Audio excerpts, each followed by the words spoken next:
Adrian here. In whatever way you can, let's make sure that we're supporting USARK. They're fighting to keep our reptile keeping rights. It's getting really crazy out here with all the laws passing and white lists being approved. Make sure that you're becoming a USARK member if you can, and if not, support USARK awareness on your platforms. Thank you, and we're stronger together, guys.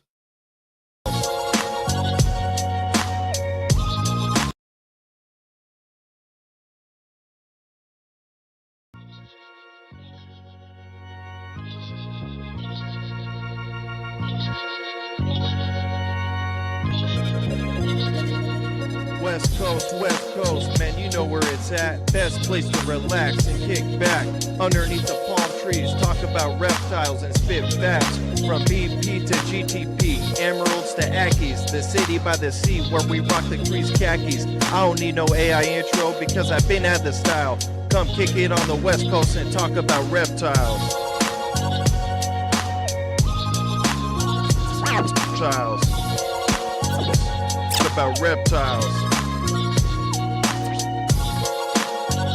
Style. Come kick it on the West Coast and talk about reptiles.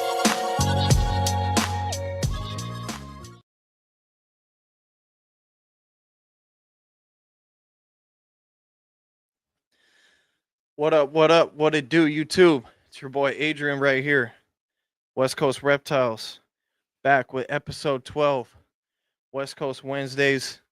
You already know what it is, man. Back with another banger. Got the big homie Nick on from the Chondro Vault. If you haven't checked him out already, you're missing out. Go follow him on Instagram at Green Tree Pythons. He's a big homie, definitely passionate keeper, bro, making moves in this game. And you're tapping into West Coast Reptiles, West Coast Wednesdays podcast. We got a Green Tree Python deep dive discussion. And another disclaimer right here. You know, this podcast is for educational purposes, for sharing experiences, different perspectives. You know, I'm not giving advice. I'm a new keeper, snake keeper. I'm a lifelong reptile keeper, but definitely a newer snake keeper and aspiring breeder, learning as I go. So if you learn anything from this stuff or from my experiences, cool. If you just take what you want and leave the rest, you know, if you just try to listen to like what one person tells you, I feel like I'm kind of this way. If you just listen to what one person says, it might not exactly work for you and the way that you got things going on, where you live, your demographic. And I like to just take little things from everyone and just do it myself. And sometimes you just got to learn on your own, you know. Experience is the best teacher. You just got to find what works for you and learn on your own. That's the best way to do it. I mean, that's what it is. You know, I could try, anyone could try to share information and their experiences, but it's up to you guys to learn and try to apply some knowledge and some preventative measures that you could do. You know, I'm not giving advice to anyone. If you guys want to try it some way that you feel, go ahead, man. I don't think there's one right way to do anything. There's multiple different ways to do it. And yeah, so I'm not, you know, advising you to do it like this. I haven't even been breeding. You know, I've said it on pretty much all my episodes. I come on here and say, hey, I'm not an expert. I'm a rookie, just sharing my experiences. If you're a new keeper, I'm a new keeper too. And we could all learn together, and just being really transparent on these podcasts. And so I appreciate if everyone smashes the like button, shares this podcast out. Be sure to subscribe. Appreciate all the subscribers, man. We just hit 250 subscribers. It's great, man. Just been grinding organically. I've been clip farming or doing any shorts or anything like that. This is strictly for you guys, bro. You know, taking the time out of my day to share what's going on with me, to try to bring you guys a lot of experienced guests on the show, and very thankful for all the guests I've had so far. We're on episode number 12, man. I can't believe it.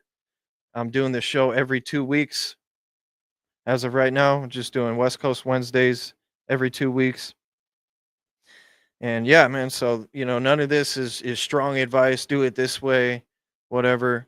I'm just showing how I did stuff. I failed. Some recently I got some success. So just as an example, on my first ball python clutch, everyone's telling me put press and seal. You don't need air holes. Don't check the eggs, whatever. So this time, that was my first clutch, 4 eggs. They all crashed in the incubator. Now this clutch, I had 6 eggs. I used no press and seal, and I had air holes in the egg box the whole time. And I was doing a wet chamber incubator, and I was checking the egg box like periodically, opening the egg box, wiping the lid, opening the incubator, letting fresh air in there, and I got 100% hatch rate. Even on the moldy egg that looked like it wasn't going to hatch, it pipped on its own. So that just goes to show I didn't use press and seal. I had air holes in the egg box the whole time.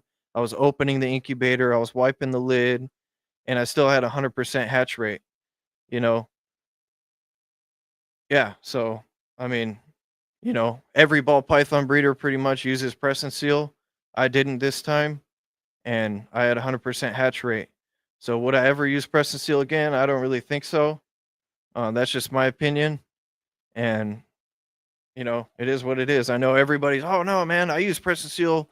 Whatever, dude. Justin Canova uses press and seal and all that shit, but it didn't work for me, and no press and seal worked for me. So that's what I'm gonna stick to, and stuff changes as it goes. Who knows on the next clutch, whatever.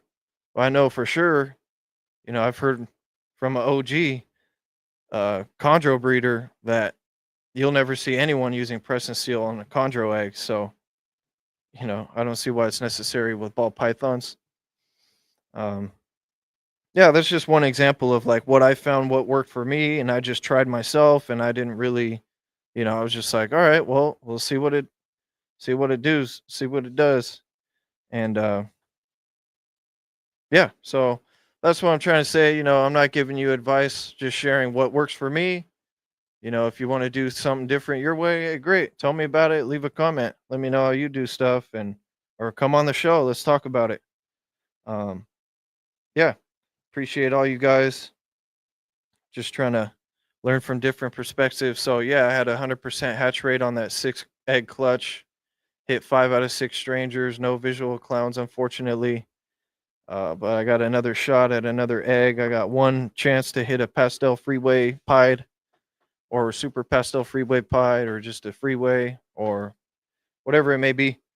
So I got one shot to hit something cool, due in 10 days. So looking forward to next 10 days. So by the next episode, I should have an update on that egg that's incubating. Just checked on it today. And also, yeah, kind of a segue in another thing. I've been building those PVC enclosures, 3x2x2. They were made out of 1/4 inch sheets of PVC.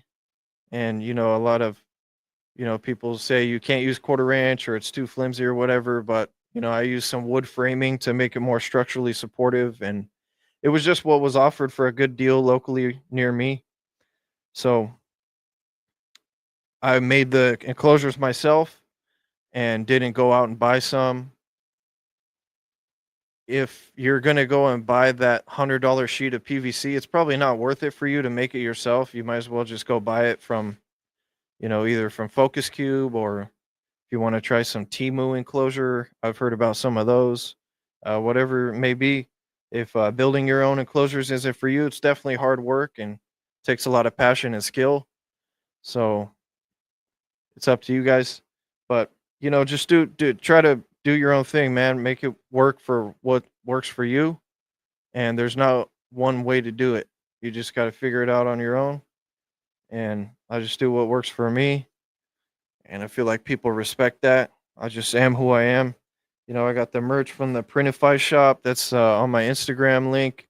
On my Instagram page, I got a little Printify shop where I got this hat and repping the merch right here. Got the West Coast Reptiles t-shirt, safety green color, and some other cool merch on there. So if you guys, and I only have the profit set to like $1. So I'm not making any money on these shirts. If you just want to see people wearing some shit, man, I think I got a pretty cool logo. If you think it's cool, cop a shirt. I got a lot of shirts from other breeders throughout the years. So people definitely appreciate when you support them and rock their gear.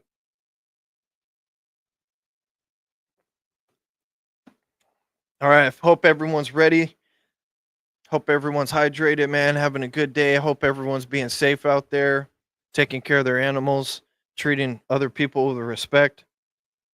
And we're going to bring on our guest, Nick, from the Chondro Vault. He's ready to go. Let's bring him on the stage. Hey, what's up, Nick? What's up, man? How's it going? Good. All right. All right. Doing good. So you're based out of Austin, Texas? Yep. Yeah, Austin, Texas. Where are you at? I'm in LA. Oh, LA. I'm in LA, Los Angeles. Yeah, out here on the West Coast. Your boy Adrian. Nice. And yeah, it must be pretty hot out there and stuff right now, huh, man? Yeah, it's crazy hot. It's like stays mid to high 90s. Yeah, for sure. Yeah. For sure. So, you're pretty low key dude right now, bro, making some big moves, man. Let's get to know a little more about you, bro. How many chondros you got in your collection? How many adults? Let's start off with the adults. How many adults do you have or sub-adults? And what are the sex ratios on your stock? Yeah. So my collection isn't that big. For my adults, I have 2 breeding males that have confirmed breeders. One's from Lottery Reptiles, who was like their holdback breeder male, but I guess one of the brothers, someone in the family that had it, he was going off to school, so he was getting out of it. So I was able to get that animal from him. And then I got a male that's a Patrick Holmes male. That's I have his eggs that are in the incubator now. So those are my 2 breeder males. And I have a third male who I was told should be ready by this fall, but he's kind of small. So he's 3 years old. I don't know if he'll be ready. I like to see him bigger. I put him in with a female and he looked kind of scared. Yeah. So I don't think he's going to be ready this year. And then on my females, I have 4 adult females that are breeding age. And then I have a 2-year-old Maniquari that I think she's a female. We'll see. And then after that, the 12 Neos. And then I recently picked up another Maniquari. Nice. So, yeah. Congrats. A red? No, yellow. Oh, yellow? All right. Actually, you got a good stock right there, man. You got a pretty good stock right there, dude. We're pretty much on the same page with that number wise and ratio wise too. That's a good ratio and good stock, man. Yeah. My goal when I got into it, because I've only been keeping for 2 years. When I got in, I bought. I don't know. I didn't really trust buying Neos on a gamble from the rip and paying that money. So I was like, when I got in, Morph Market had some nice males. There was a lot of nice males when I got on Morph Market. And then you'll never see animals like that on Morph Market again. And for the prices they were, it was great. So I think I just got in at the right time. Yeah, facts, bro. When you see something on Morph Market, you gotta jump on that shit right away. That shit. These green trees, they go in like that. Like a lot of stuff you see on Morph Market right now. I saw David Brahms added a lot of nice animals, a lot of nice red Neos, even some yellow Manox. But yeah, you'll see stuff pop up from here and there, and it doesn't last long. So, oh yeah, David Brahms, the Reptile Perch, right? Yeah. I bought a Maniquari from him before they were even posted. You have to reach out to people. Okay, was that the yellow one or? Well, I picked up 2 this year. Okay. So the one that I got, once she turned, and she didn't turn once she went green and blue, and she hasn't like muted her blues at all. I was like, man, this animal, it's a locality, but it's a pretty animal, and you know Yeah. what you're gonna get. Yeah. So, and the fact that it turned out to be a female, it's not Nice, bro. yeah. So that's how I ended up W. picking up 2 more this year. Okay. Those were both from Brahms? One which I haven't gotten yet because he like just hatched those. The other one I got from Mark Miles, Pythons by Mark. Oh, all right. Yeah. Yeah, dude. He's got some nice stuff, bro. I like his red Cyclops that he's Yeah. got. Definitely want to get like a pair of nice red Cyclops in the future. I love Cyclops, bro. He's been easy to work with. This is the second one I got from him. Yeah. Yeah, I like that dude, man. He seems like an OG breeder, like Low key. super low key dude. Yeah, just lets his animals do the talking. Yeah. And yeah, man, that's badass, bro. So you got some eggs in the incubator right now? You got day 46. Day 50. Yeah. Yeah, day 50. Yeah, getting down to the wire, bro. Yeah, down to the Heck wire. yeah. All So right. crossed. One of them already looks like it's gone bad, but the other 14 are looking pristine. So fingers crossed. Yeah. No surprises. Yeah. Yeah, when in doubt, incubate it out, bro. Like I said, I thought I chalked my egg up. It started dimpling at like day 30 or 35, and I'm like, oh man, like Too early. What was that? Too early. Yeah, it was a ball python clutch, Yeah. the one that just hatched for me.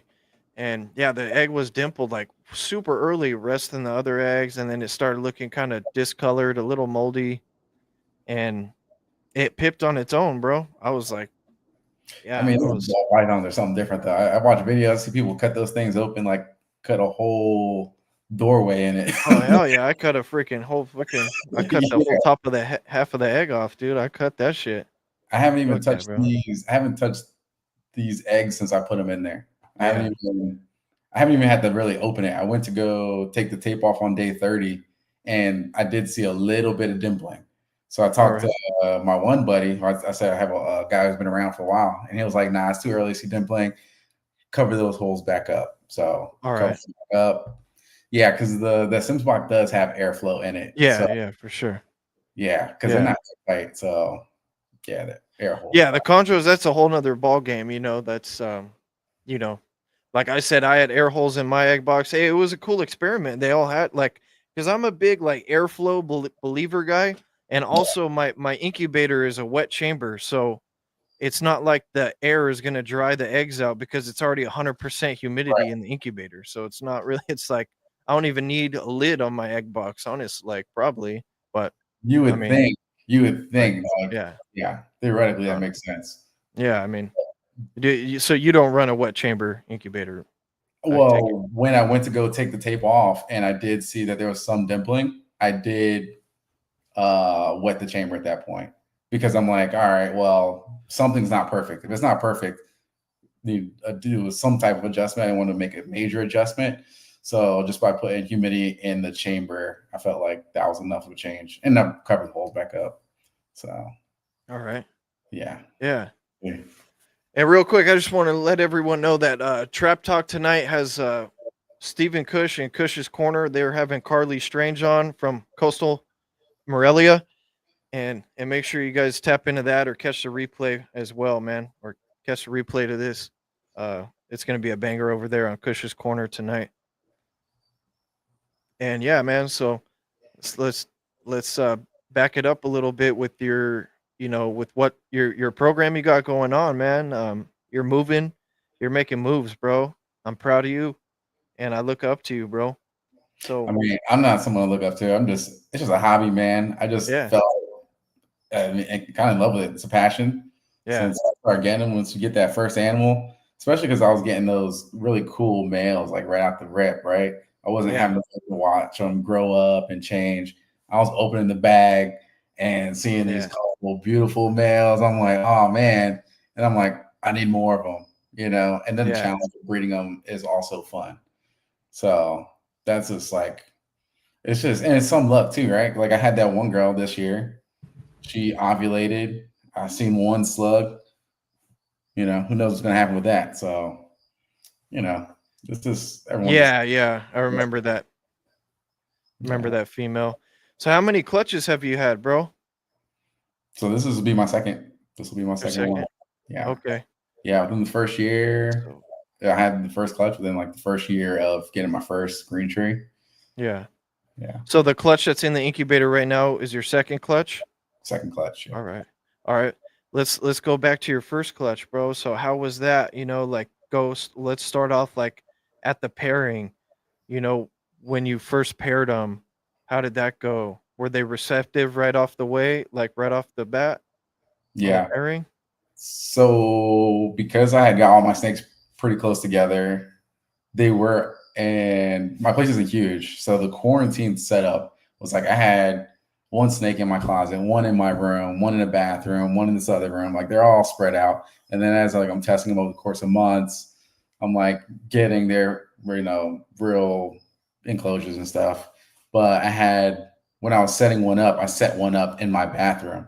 So the female that went for me, she was in a room by herself. So she was super secluded. I didn't go in there a lot.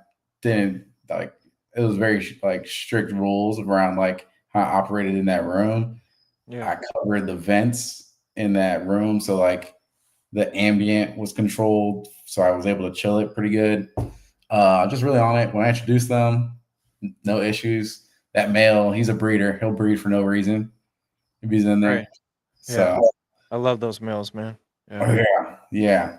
I didn't realize how lucky I was to have them until you start testing the guys and you're like, what's up with you? So facts, bro. And that whole, I was so new in the game. I got the ovulation. I wasn't sure. I posted on a Texas Facebook group, is anyone around Austin with a ultrasound machine that would come help me? So one guy came over, him and his wife ultrasounded, confirmed the eggs. Everything went smooth. 14 eggs, one died coming out, but the feeding and establishing was the worst. I almost quit. It was crazy. Yeah. All right. So how many locks did you get with that pairing? Countless. I stopped counting after a while. It was like, oh, they're locked. And then how many months like were you pairing for? Not that long. So the last year and this year, I've being effective at the beginning of the year. So pairing, like cooling around late. I usually cool actually like at the end of December, as far as like getting it down to like 74. I usually do it after the holidays because during the holidays, like when I'm traveling and stuff. So I didn't want to be pairing and stuff during that time. And then start feeding them heavy, like January, February, and then like March, April, start seeing growth. But I have the ultrasound machine now. So I missed the one that gave me healthy eggs because I was ultrasounding both of them. All of my females, I was ultrasounding for follicles. But the one that crapped out on her cycle, that one I was actually tracking. So I was actually more confident in that one than the one that actually gave me healthy eggs, even though she did it last year. So even with that, you know, sometimes you just can't predict everything. Yeah, for sure. For sure, bro. Yeah, it's like either they're gonna lay or they're not. They were just saying yesterday on All in the Tree Tuesdays, like you can have an ultrasound, but it's like it's either you're gonna lay the eggs or you're gonna not lay the eggs, or you're gonna die, or you're gonna keep eating, or like. Yeah, and then even now, like that one female who didn't lay, like I should ultrasound her, but she's still snappy as fuck. So I'm like, I did try to ultrasound her once. She stayed still for like 30 seconds. Yeah. Got barely a video. And I'm just letting her go through her motions at this point. All right. And then you remove like the perches, you removed a couple perches or something, put in an S box, and so last year I don't remove it. I'll never remove them. I always leave them in their habitat. My motto is less is more from now on for everything. As long as the parameters are right inside their enclosure, I shouldn't have to be pulling them out or doing anything else. but I'll pull out the perch. Last year, I put sphagnum moss across the whole bottom of the closure. Yeah. Let's do that shit again. That shit sucks getting out. Yeah. So what I do now is I just get like a little tub that's like a couple inches deep, cover that with sphagnum moss, and then I put one of those little chill Chondros use them. Those little huts, those little guinea pig huts. I use those. Okay. Yeah. Yeah. All right. Yeah, I use those little guinea That's pig dope. huts. Yeah, just because you can just put it on and off, and then I can take out the whole tub outside the enclosure. But yeah, as they start going down to the nest. Was it damp in there? Did you use moss like you said, and was it kind of damp in the? Not in the hide, not in the hide, because like the sphagnum moss is outside and in there, and then there's a roof on it, so I'm just like misting, so it's hitting the sides around on top, but not so it's seeping in. I just want it to be like a layer of mist, so it's creating that humidity because it's under the heat panel. Yeah, I agree, 100%. But not in there. All right, and did you soak her at all, like after you saw an ovulation? Like, with the first girl, I did have to soak her because she had stuck shed this year. She had stuck shed, and yeah, she was fine. The other girl, once I saw that, because they were a week apart, one ovulated, and then 7 days later, the other one ovulated. Then one had a shed, and then so I was like 7 days later, the next one have a shed. So when I saw the first one have a stuck shed, I knew to boost the humidity on the other girl. So the other girl never had to get soaked because she had a perfect shed. And that was the one that was the one that didn't have the successful leg, but I don't know. What happened. Could have been a couple. Yeah, man. So you soaked her, you soaked the one, and all right. Yeah. The one that soaked, she had successful. But my experience from this year is also one, I think some females are just made to breed. The one that had the successful clutch for me last year and this year, I wasn't planning on pairing her this year, but there were some things in her behavior, and I think it's a sign. I don't know. I'm trying it with my Biak female, but she was cruising even after she ate. She would still be cruising. So I was like, calm down. Yeah. I don't know what's up with you. So I know I got males like, if you active, they're going to get active with you. So, put him in there, locked up. And I was giving him a break from the other female that was, all right. On. So you back to back, you went back to back with that successful female? Back to back, yeah. Yeah. And you got two clutch. So this is the second clutch. You got one the first this time. She had 14 last year, 15 this year. Okay. And it was a repeat pairing? Same exact pairing? No, different male. Nice. Yeah, I didn't want to do the same male because I'm doing it for me, right? So yeah, I want to see what else I can make. And the other male, he has some questionable genetics that could be calico.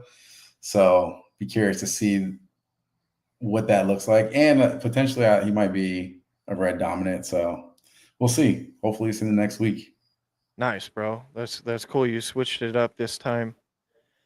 And they went off food for you after you got some locks in them. Then they went off food for you. Shortly after that. That's how it was for my first pairing. Was I was getting a bunch of locks, and then she went off food like almost immediately after like the last lock. Yeah, kind of like that. Yeah. And then what I noticed, my males, I mean, once they're done and their job is done, they'll just be on the other side of the enclosure. You can tell they're done. They're like, I'm done. I did it. Yeah. So then I pull. Yeah, for sure. But I pair males all the time. I pair them as a tool. Yeah. Like if I want to get a female to move around or defecate, I'll throw a male in there. Yeah. Yeah. I like that. That's a great point, bro. That's a good tip. Just use your males like a tool, man. Like it can't hurt anything. You might even get a clutch out of it. Because Yeah. It's like, you know, you miss 100% of shots you don't take, bro. It's just another shot. Like you're not gonna do it if you're just, you got a male over here and a female in a different enclosure. You're never gonna. It's never gonna happen. You Yeah. gotta you gotta put these animals together, bro, at some point. And Yeah. Yeah. And I don't over stress them out. Like if I put yeah, them in there, it depends. If I'm doing it in there to get them to defecate or move something, then that's probably what's going to happen. I'll move them. But I don't really have to do that often. Like my females, they do their thing. But if I'm just testing to see if they'll connect because I'm thinking she's on something, if I see that it's not working out, I'll pull them in the middle of the night. It'll be 3 a.m., 4 a.m. yeah, I'll roll over, check my phone. They're pushing against the glass. All right, let's go. yeah, yeah. I hear you. Yeah. And your males, they go back on food like pretty easy and stuff. Like My two breeder males, the ones that get it done, they won't eat unless I give them live. yeah, okay, yeah, Yeah, they only eat live. yeah, But it's good for me because I can go and just touch them. They have no interest in anything yeah, breeding. yeah. My proven male, it's kind of hit or miss. He's been, it's like it's not an immediate feeding response from him, but if I leave something in there overnight, it'll be gone in the morning Really? type of thing. It's not, yeah, before I started pairing him, he was just like an immediate feeder, boom, boom, boom. And Yeah. after pairing, his whole like demeanor kind of changed. Yeah. And, not really sure. Not really sure about all that yet. But he's eating, the males, they're hardy and you don't want to get them too big anyway. So you just, once a month or once every 2 weeks is good. You That's know, it's yeah. a That's good, how I'm at with my males. But my males are the Patrick male. He's huge. He's big as almost some of the females. But the other one, yeah, I thought he was small until I started seeing other people's males, and he's actually a pretty good sized male. yeah, So, but they don't lose weight. They'll poop it out in no, like 3 days. They're yeah, not looking for food. So, yeah, the fact that I'm getting them live as often as I am is like, you're welcome. yeah. You must not be that hungry. Yeah, I got a huge male. The proven male for me, he is huge, bro. Like you would think he was a female, but nah, like my local pet shop like palpated him. He's like, yeah, he's a male. And then he shed plugs. Like almost right after that, he shed huge plugs. And I'm like, all right, this dude's and he's Palpate a for proven. sex. Yeah, yeah. I got some like super experienced local pet shop dude, and he's like, oh yeah, I feel it. It's a boy, and he called it, and then he shed plugs like a week later. I'm like, oh fuck. Dude called it. Yeah, he's like, "Oh yeah, I could feel the hemipenes." Like, I don't know, it's just hey. He's like, "Yeah, it's a boy. I can tell." I'm like, Yeah, I think "Okay." yeah, I'm I like, think "All we right." have our Well, own ways we think we can tell. yeah, yeah, it was nuts, man. But he was right, bro. So he's like this fucking snake whisperer, bro. Yeah, so he's a badass dude. Yeah, he's I like just that. fondling snakes till he figures out their gender. Yeah, no, he's got a lot of experience, bro. He's got a lot of experience. And yeah, bro, I got a big male, and then also my Patrick Holmes male is getting big too, man. It's a designer outcross to sarong. It's like the Artifact Gem sarong to a sarong, um, and he's getting big. He's getting like really big and like long, Mhm. and like a lot of weight on him. Um, I'm kind of backing off the food a little bit with them. But I like out of his shed, I've never seen plugs from his shed, like do you see like plugs from your male shed frequently? Like, Absolutely. like And if I'll tell you this: if you really, for males, if you can catch them while they're shedding, and as they're shedding over their cloaca, if you can see that part de-shed, if it's a male, you'll see it start tugging on it. And especially if they have big plugs, it'll just pop out. But after a while, once it starts yeah. laying and it dries up and it flattens, it's not as easy to see. But Yeah. if you can catch them while they're doing it and you can be the one that like pulls that thing, yeah. Yeah, I've never seen plugs from it, bro. I've seen like I can't say they're butterflies. They're like complete cloaca sheds, but there's not really a butterfly and there's no plugs. It's just like a dot, like a brown dot where the vent is. Hmm. Yeah, it's just And I was like really hoping, it's like, oh, you want females, but it's like, fuck, I was really hoping that was a male because like I want a nice, like potent Patrick Holmes male, How old is So, but he was probed, like he was sold to me, probed as a, from I got him via Bill Stiegel. So he was probed by Bill. Oh yeah, He's a PH 2205. So okay. he's a 2022. So he should be ready to go. You would I think guess. he'd be having plugs by now. Yeah. Yeah. I mean, I Oh, haven't I think he's due to shed pretty soon. So hopefully I get like a, conformational shed. But yeah, it's pretty interesting because he's getting big, man. I'm like, man, this dude's fucking. see if you can help him. See if you can pull that shit off when it gets to that back end. Yeah. Cruise around. See if you can hold it. Yeah. And let them pull it and see if you can get it. Yeah. I never really catch it mid shed, dude. It's tough. It's always like at 3 in the morning or some shit, I think that's the thing I do. I watch my snakes. I work from home, so I'm always snakes business. I'm always there too. I'm always around my animals. Like I even fucking, sleep in my snake room sometimes. Like just like because I just love being around them, bro. Yeah. But yeah, man. But that's kind of a good segue, like into a discussion I like to have with people and get their perspectives. Like I said, I describe my animal very appropriately. Like that Patrick Holmes, he's a designer outcross. He's the Gems artifact line to a sarong, which is already an outcross, and then was outcrossed again. Well, it's hard because there wasn't really like a designer. Like I have the lineage chart, but it was never really like a designer line. It's just a bunch of localities like mixed into each other, which made like Gems, which is just like an artifact to a sarong or something, or like, with some Cyclops maybe in there, and then like cross to another sarong and then another sarong, which are all they were all like really nice sarongs, but it's pretty much a double designer outcross, and it was labeled on like Morph Market as like just designer, it's a designer, but it's actually like, now that I know more, like you can call it a designer, but Is it?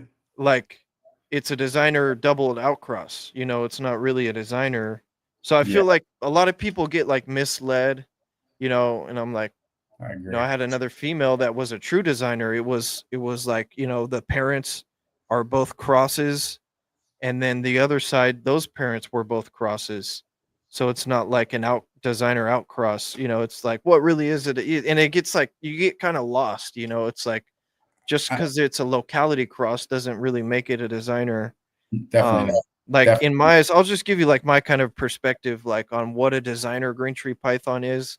It's like both parents they come from a certain line, and it's like multiple generations of crosses, and it's not their parent isn't a direct designer cross, outcross, and it comes from like a line that is like, you know, visual. Like it's not just like a bunch of localities thrown together and, oh, it's a designer. It's like it's the like high blue yellow diamond line designer. It's the Vinsky blue line. It's the, calico line.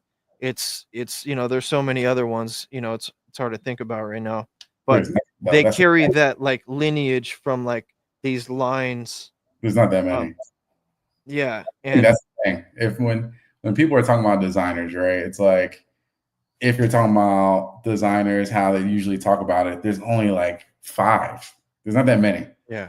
Like if you try to name them, the reason why you can't name a lot is because there aren't a lot. And those ones that are designer that have a long lineage, they're people that have been around for a while. So I think that's one way to consider designers. Another way to consider designers is just like any 2 localities that are outcrossed is a designer because you're mixing, genetics. Yeah.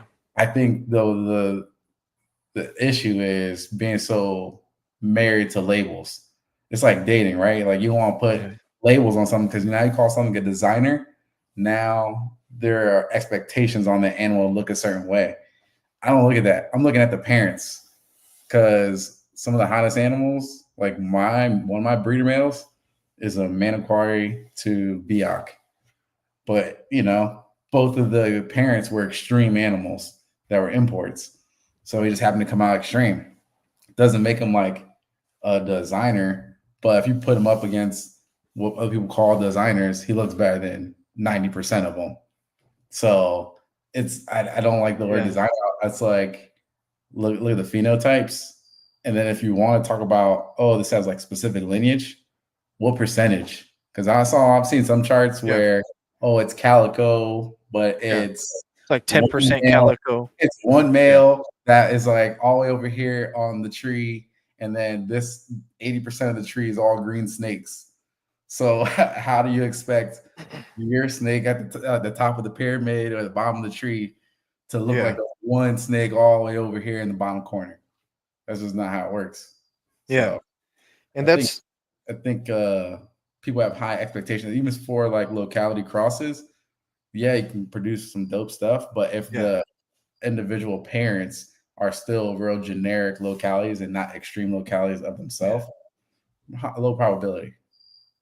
Yeah, for sure. Yeah. And that's how like designers are made, is just by throwing shit at the wall and seeing what sticks. You know, you could get a new designer line, like, and then you have to prove that line out. You know, you have to make multiple generations, and then those animals have to make generations, and then that's why I let go of any of my animals. I don't know what it's gonna make. I have locality, outcross, and the female was 3 localities. So my animals are 5 localities in one. Yeah. There's no telling. Yeah. So you got some heat. You got some heat over there, bro. I was never gonna put them for sale and be like, hey, my expectations in my mind, I think they're gonna turn out like this. I should charge this. No, that's not fair because I don't know. Yeah. Yeah, and I didn't want to undervalue them because in my mind, based on what I knew about the animals and lineage, I had certain faith in this project of like, I'm just gonna let it play out instead of trying to like, make a name and sell it, and but I'm doing it as a hobby. It's not, Yeah, for sure, bro. So am I. Just having fun, bro. I don't want to sell any chondros. Shit. Yeah. Fucking good, dog. But well, I feel like some people is both because there is money to be made. So I don't even want to sell this ball python clutch. I want to hold them all back, bro. I just hit 5 out of 6 strangers. Fuck it. But you know what they're gonna look like. That's the thing. Like you won already. Once you see what it's gonna look like, I feel like you won. Like once all my 12 from last year, I see what they all look like. I'll pick my winners and I will sell them. But after I know, once the ball python hatch, Yeah. Yeah, for sure. For sure. So it's like, you never know what you're gonna hit from those ball pythons that hatch, and then those, it's like always like the next step. You gotta. But that's what turned me off from ball pythons. It is so calculated because it all is just probability and mathematics, and to me, it's like you might as well go to the casino and throw dice all day. You know what I mean? You just that's the same thing you're doing. Yeah. You know what I mean? The odds going in. Yeah. So it was nuts, bro. I struck out. I struck out on this clutch, bro. I went head to head on a clown pairing, and I hit 0 visual clowns, man. I couldn't believe it. What was the probability out of how many eggs should you have gotten one? I'm not 100% sure. It was probably like 1 in 64 or 1 in 32, maybe 1 in 16. That's what I'm saying. So you would have had to already have right there. It's such a numbers game to me. I just couldn't. Yeah. But you see some people get lucky, they get they get lucky on a head-to-head pairing. But man, the designer, and then to play devil's advocate, you could have kind of a generic looking chondro, like, I ain't throwing no shade or anything. This is mad respect, and this is inspiring to me. Like, for example, like Versace, like I see Versace, he's not like the most flamboyant like male in like I need to see another picture of him, but the last time I like kind of glanced at him, like he wasn't the most like flamboyant male, but he throws like crazy. He could throw anything. He could throw yellows, he could throw red or orange, he could throw black, he could throw blue or whatever. Don't quote me on it, but he's not the most like phenotypical in my opinion, but he throws some heat, and he's bred like how many clutches and shit.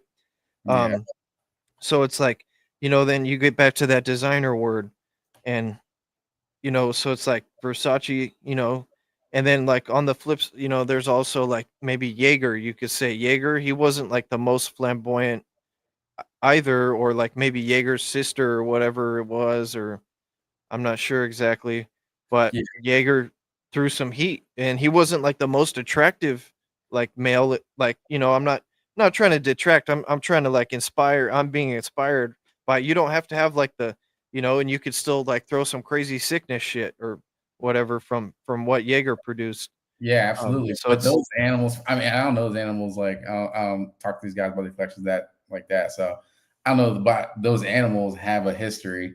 yeah, So, but I'm sure when they made their first clutch of eggs with like, and I think, what was the first animal you were talking about?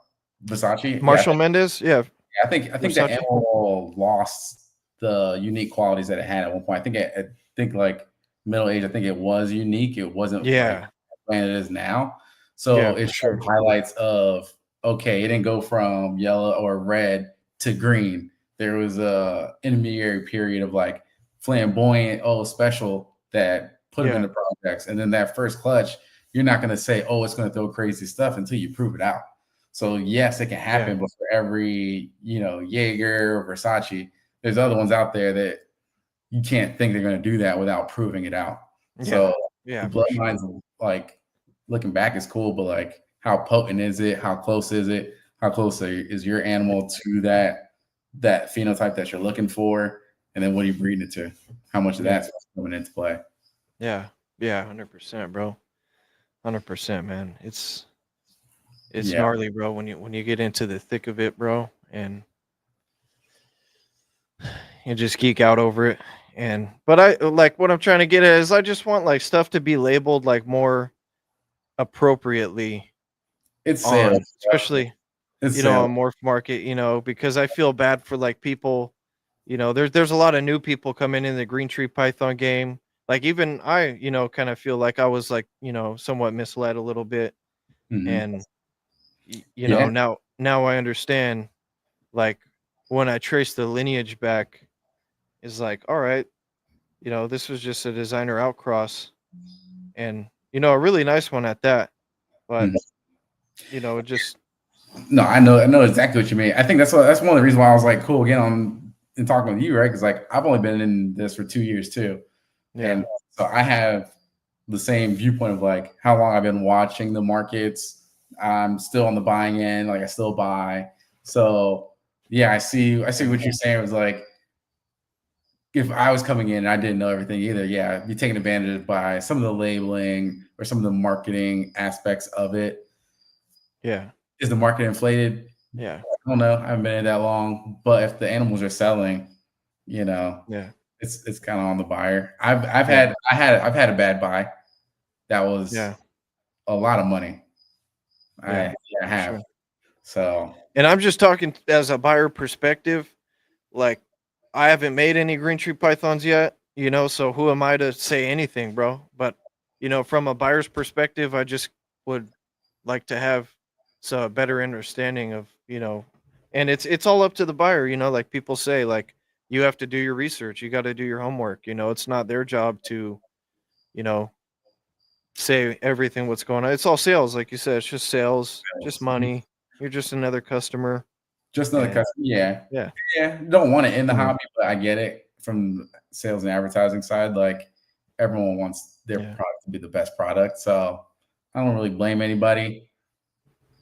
I can only do what I'm gonna do. And you know, yeah, hell yeah, yeah, bro. That's what's up, dude. yeah. That's what's up, man. Yeah, Yeah, you'd hate for new people to come in and have like high expectations to get their feelings hurt, and then take years for them to get their feelings hurt, yeah, right? Get like a sold an animal when before it's changed. You have to wait for it to change, find out it doesn't look as great as you were hoping, and then maybe get lucky and then breed it to make what you're hoping maybe you can make. yeah, It's a long process. So, hopefully yeah, man. people are experiencing And that. at the end of the day, bro, like for people like myself, like it's just a hobby, man. It's just reptiles, guys. It's not that serious. We're just geeking out over it. Mhm. Um, just shooting the shit. Yeah. and having fun, bro. Having fun. Yeah. And man, That's it's a great time to be alive, bro. Great time to be alive, man. Yeah, never not knowing if the eggs are gonna hatch or not, or if they're gonna lock, what's gonna happen, what they're gonna look Yeah. like. Opening those tubs and them changing colors overnight. Oh, Yeah. it's so exciting. Yeah, I just tried to introduce a pairing recently and they wanted nothing to do with each other. They just went like completely opposite ends, trying to get as far away from each other as possible. And that's kind of how it was my first time pairing my successful pair. Um, but obviously I didn't get a clutch successfully. The female went egg bound on me, which was probably my fault. But that's I already touched that on another podcast, but we could go over it if you want to. But I mean, we chat about it. You're locked in on thinking it was dehydration related. yeah, I mean, I was told she was overweight. She was dehydrated. It was a first time clutch. It was a large clutch. There's so many factors that could Right. just add up to, Exactly. what it was. So, Yeah, exactly. yeah, there's so many factors. I But think the first time clutch thing is a big thing too. The one that had that one selection, it was her first year. So I think that yeah, playing it too. yeah, for sure. Yeah, yeah. We could get into that one like in a sec if you want. But yeah, when I tried that first pairing, it wasn't working out right at first. They didn't really seem interested in each other. So I upgraded that female to a big enclosure, and then I actually have the picture right here. I could do this visual effects. This is the enclosure that I upgraded that female to. And that was the female right here. That was that female that went egg bound, and she's no longer with us. She was a big girl. Yeah, she was huge. She was huge, and Yeah, yeah. that was fascinating. Yeah, I mean, yeah, So because we're kind of going through the same similar things at the same time. So brutal. I I put her in this new enclosure, and then I put the male in her old enclosure. Because he when I got him, he was in like an Exoterra freaking 18 by 18 by 24 Exoterra glass enclosure, and I got rid of all my glass enclosures. Everything's all PVC and some wood still. I got some like wooden enclosures that I made. Actually, this one right here is a wooden enclosure that I made. I just did a lot of stuff to it to make it look nice. Nice. Um, Yeah, they come out but really well. yeah, yeah, it wasn't like wood. It was like a hardboard, like a MDF kind of like hardboard type deal. So it's like super, you know, like Original. like warp resistance, like high density stuff. Yeah. So Yeah, I put the mill. I had mine in tubs before I put them in closures. Just put them in tubs. Yeah, tubs work great, man. Tubs Yeah. work great. Can't go wrong with tubs, bro. And I I even like those enclosure, like the tubs where they put like a front sliding door or whatever. Like I've seen, like they just cut a window and then put it like Yeah. those work. That's a PVC enclosure right there. That's It's the same exact yeah, thing. Yeah. Yeah. yeah, bro. But Yeah. yeah, so I put that male into the female's old enclosure, and then boom, I think he just got like triggered because like he was in the female's old enclosure, just smelling her like the whole time, and he's just like, "Oh fuck, where is she? Where is she?" And then boom, I put him in there with her, and then they almost locked up instantly. He just like it was like almost instant. So I think like that played like a little part of it, is like little tricks, like maybe Yeah. put some female scent in there, like That's what I started um, doing. I started this year with that male that I'm trying to breed what he's like small. I started interchanging their sheds. So I'll yeah. put some of her shed in his and some of his shed in hers. Yeah, Yeah. yeah, for sure. Yeah, I'm gonna keep trying it and see what happens. I think the first go is always a little rough with the pairing, but they really fall in love, bro. After a while, they just like really connect, and they're just like, "There's my girl. All right, like let's do it. All right, cool."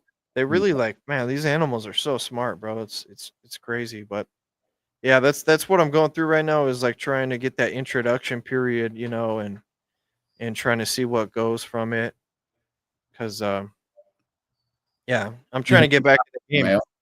You have a different male to pair with. I do. I just have that designer outcross animal, and I wasn't really planning on that pairing. The female's like a lot bigger than that male. So I just wasn't really trying Wait, to. did you ever say what you think a designer is? Yeah, a designer is like an animal that shows a phenotype and produces that phenotype and comes from a line of phenotypes. You know, Yeah, yeah, yeah, um, yeah, it's tough, man. It's tough. It's a tough one. yeah. Um, Yeah, I that's think that's my opinion on what yeah, it is. Like, it's a designer isn't just like multiple localities put together. It's like history of all right. These animals make blue with yellow diamonds. Their babies made blue with yellow diamonds, and those babies made blue with It's like yeah. So it's no yeah, longer about being a designer animal. It's yeah, coming from a breeder's line. Like yeah, my line of yellow, my line of striped, whatever your line is, or if you're carrying on some type of lineage versus yeah, like one animal sprinkled in. Because yeah, that's kind of, yeah. yeah, yeah. It's just a designer isn't a designer animal that's crossed to a locality. That's a designer outcross. And then there's locality crosses, designer outcrosses. There's designer to designer. You know, it's a whole Yeah, thing. like the House of Blue. All his stuff started with localities, but it's at this point it's a line, right? He had a goal in mind to make blue snakes. He continued to Yeah, hone in on. he's still working on it. He's still proving it out. It's not really like there. A lot of people are still proving out. Like Garrick's still proving it out because a lot of his snakes. They it's hard to get that phenotype, bro. It's not easy to get that, um, natural blue. There's hormonal blue. Um, But I wonder because I mean I haven't hatched a blue line, a blue clutch. But I wonder even out of those, how many of those animals are turning blue? Is it 50%? Is it 70%? At what yeah, percentage of success yeah. consistently can you say that's a line? It's like the bell curve. I don't know if you ever heard like the bell curve. There's 25% that look like subpar. There's 50% that look mid, and there's 25% that look really nice. And Mhm. that's kind of like with everything. That's with like emerald tree boas. You'll get some really nice high white ones, some mid ones, some low white ones. Designers, it'll be, you'll get 25% that looks super dope. I mean, that's just my opinion. I think stuff follows the bell curve. I know a lot of other people think that too. So if Um, that's consistent, right? If it's always the same bell curve across, no matter what two pairs you do, does that mean if Garrick's having the same success as someone that's had a longer lineage of blue line animals? You know what I mean? If the House of Blue is getting 3 out of 10 animals to turn blue, and the guys that are working with a long line of blue lines getting 3 out of 10 animals to turn high blue, then that would put Garrick's in the same conversation as a designer line, right? yeah, yeah. I mean, yeah, Okay. Garrick's definitely, yeah, he's definitely working his way, to establishing that line. In my opinion, it's like who am I to judge anything, bro? But No, I mean it's in you his know, name, House of Blue. So I'm looking yeah, at blue snakes. I mean, I'm cool with Garrick. I hope to have him on the show someday. But you could still buy an animal from him, and I see it all the time. Like, but it's like, the animal isn't like blue. It's just it's not a green snake, but it's you know blue. It's green with some nice blue diamonds, but it's not like a natural powder blue. It's so it's still like it's impossible to make like blues. That's It's what I'm like you saying. can't you can't do it. Yeah, it's So like who's that's what I'm he's saying, who's doing it better than yeah, him that's making his not as good? I don't yeah. know. I don't know anyone I mean, who's producing a there's like Aiden Bradley. He has like a lot of stock. Like that's I think Garrick even got some from Aiden, or Ed Bradley was like Aiden's dad or uncle. Have you heard of a SoCal Beox, Aiden Bradley? He's I've working with the seen Aiden Wamena Highland Brown's. I've seen stuff. Him and Luke Snake Walker like live close to each other, or something. Or no, they don't. But they're cool with each other. They're out here in Cali, I believe. But yeah, they have some like is Wamena stock, that do, do, Wamena Highland type. do the Cali people have their own Facebook group? I don't know. I'm not in any Facebook groups. Yeah. Um, I'm part of the Trap Talk Patreon group, and there's not. there's just like some trappers in there. There's not like Aiden Bradley's not in there. Garrick's not in there.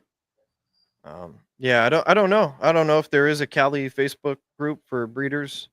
Is there a Texas group for Chondro There's, breeders? yeah. Yeah. As soon as as soon as I posted, looking for other people in like Austin, Mark actually added me to it. Mark Hager added me to Yeah. it.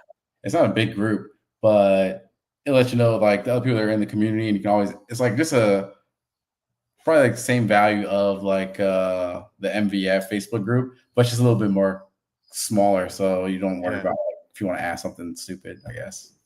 But Yeah. that was actually how I got two of my females, because I had posted in there if anyone had, the dumb question that everyone asks, does anyone have adult females for sale? Yeah. Yeah. The Yeah. dumb question every new person's like, Yeah. yo, who has them? I want You know it. how many times I've asked that question? That's all. Yeah, bro. Yeah. So I'm done. I asked it in this Facebook group, and this guy's like, yo, I might have something you want. Went out to Houston and picked them up. But Yeah. his girls hasn't gone for me yet. All right. Yeah. And yeah, I mean, like sometimes that's like you're not supposed to buy or sell animals in Facebook groups or something. Like, there's some rules like that. Like, I don't know. It's like, why wouldn't you? I don't think, I think it's like against Facebook guidelines or something like that. Yeah, you can't sell them publicly. But no, once I posted, I was like, hey, looking for females. It's like, yeah, hit me up. Yeah. He showed me. And I actually messed up because when I bought those animals from him, he had other better stuff, but I didn't know he was getting out of the hobby like that. He like liquidated everything. Yeah. Some nice stuff. I see some of his stuff in other people's collections, and I'm like, damn, I wish I would have got that. I know, man. Yeah. I was like, man, I wish I just got a Garrick animal. Fuck, bro. Have you noticed an improvement when you start interchanging their sheds? Even though you've been straight the whole time, you've been doing good. Yeah, no, it was really trying to get this one male that I picked up, that I was trying to get him excited. It didn't get him excited, so it didn't work. All right. Yeah. Just throw him in there. I just throw him in there. Yeah. The only one I was nervous about throwing in was my Biak female, because she's nasty. Yeah.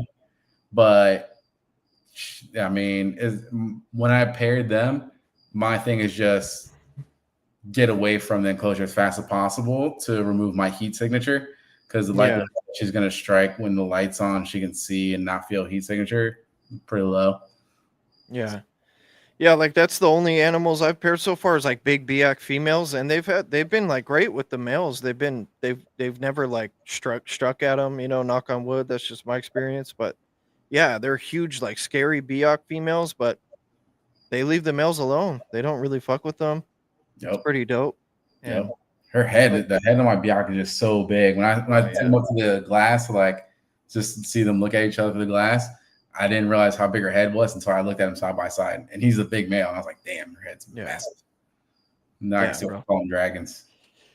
And like, Bill Stiegel, I feel like he's still working on his melanistic line. I think he said it himself before. Like he's still proving out his own line. He's like, I can't really call it a line yet because, I need to like prove out multiple generations of, stuff. I feel like you might have proved out that pairing, that Jaeger and Biscuit pairing. I think that was consistent enough for him that was tried and true. Like you're gonna get something out of it.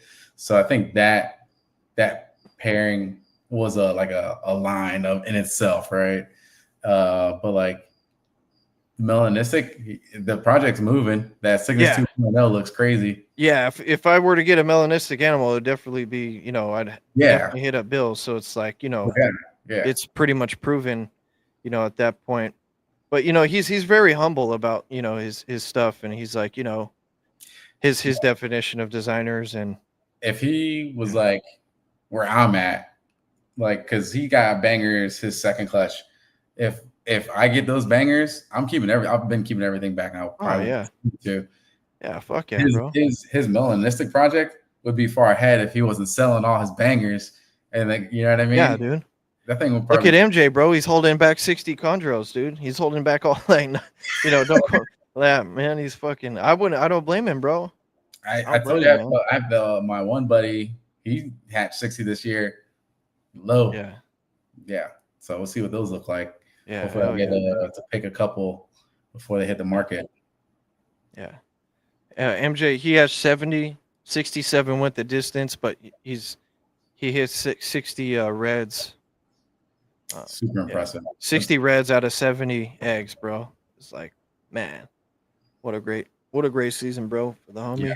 Well, I've been watching his podcast. That podcast probably got me in the hobby. Oh yeah, deep, and got me through my first whole breeding, because between that and the book, because I didn't meet my like, well, I consider my mentor. He'll consider us friends because we bounce ideas off each other. But I consider my mentor.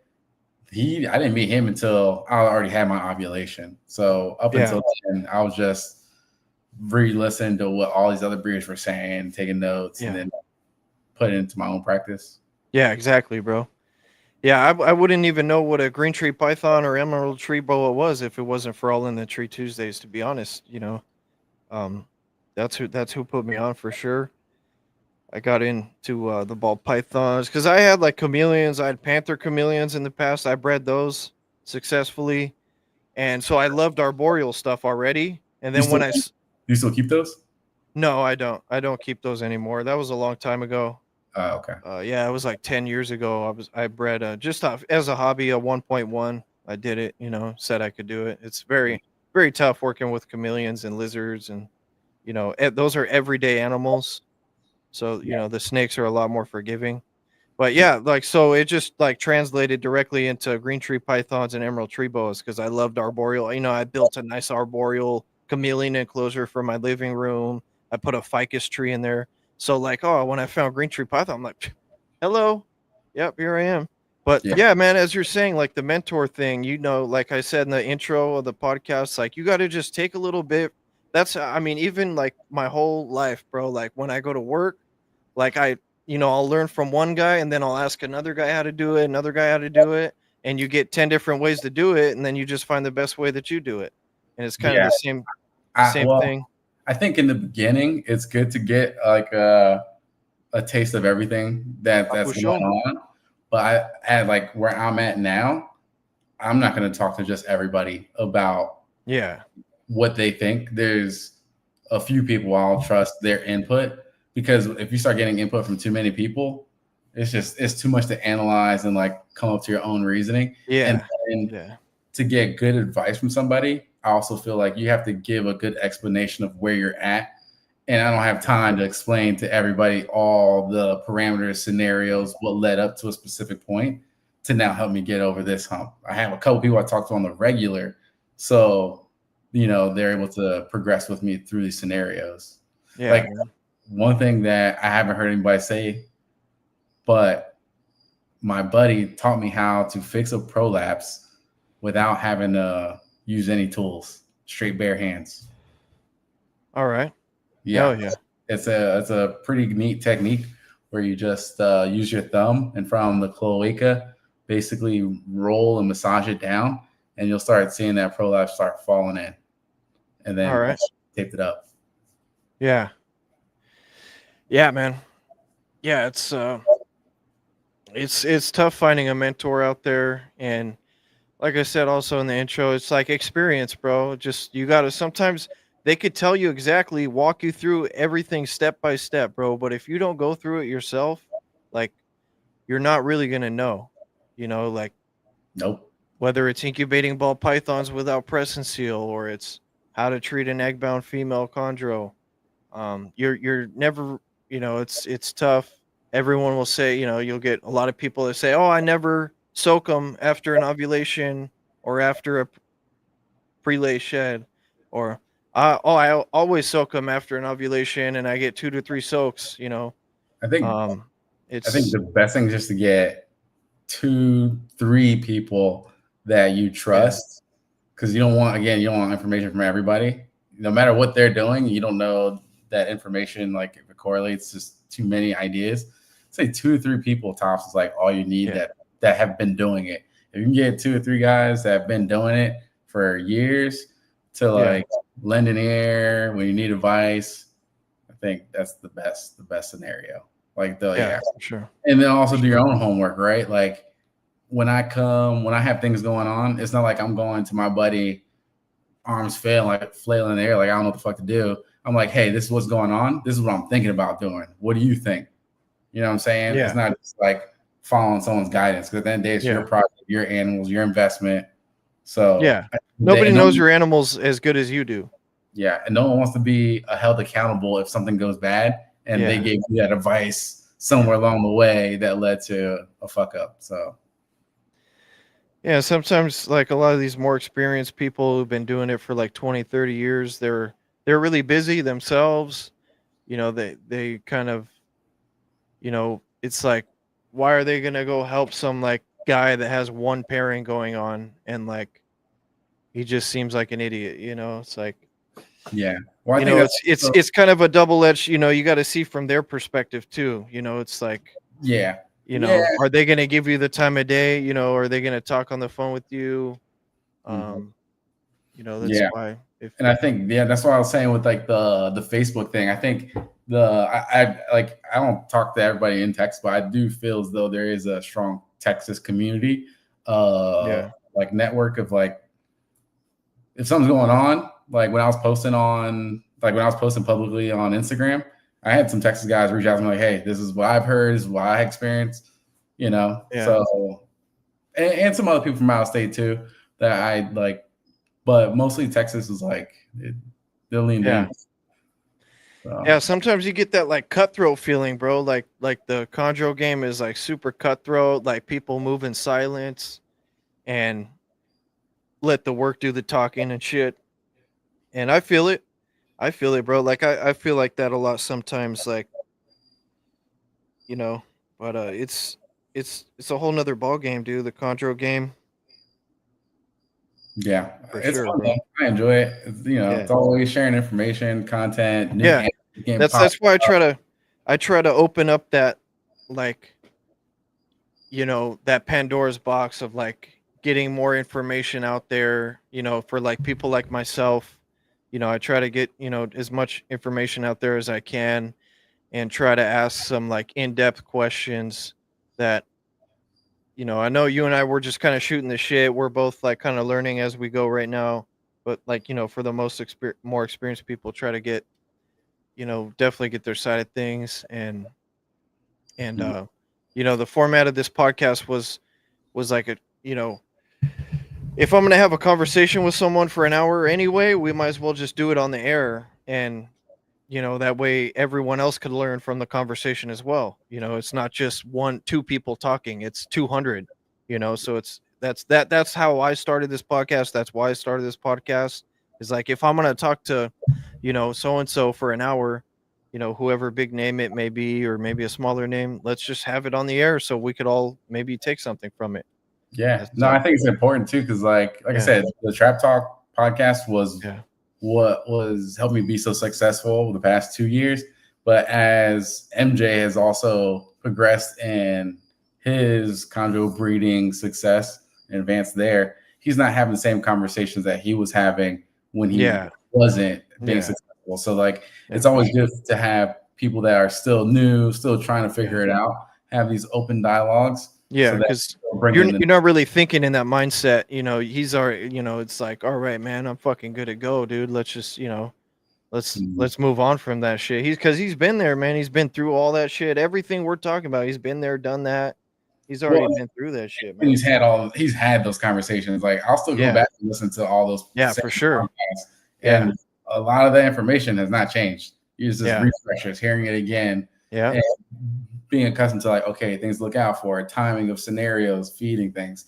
It's just repetition of that. Yeah. It doesn't change. So he doesn't have to have those conversations again. He's already had them, right? So but we can, because we're still new in it. So when I run out of the Trap Talk, like the All in the Tree Tuesdays, it's like, all right, fuck, dude, what else do I listen to? I know, you know, we got the Chondro Corners pop in, and there's maybe a few other podcasts, but there's not really like a lot of like Green Tree Python dedicated podcasts. You know, mine isn't specifically toward Green Tree Pythons, but I feel like I'm super heavy in it, you know, because that's my passion right now and will be pretty much forever.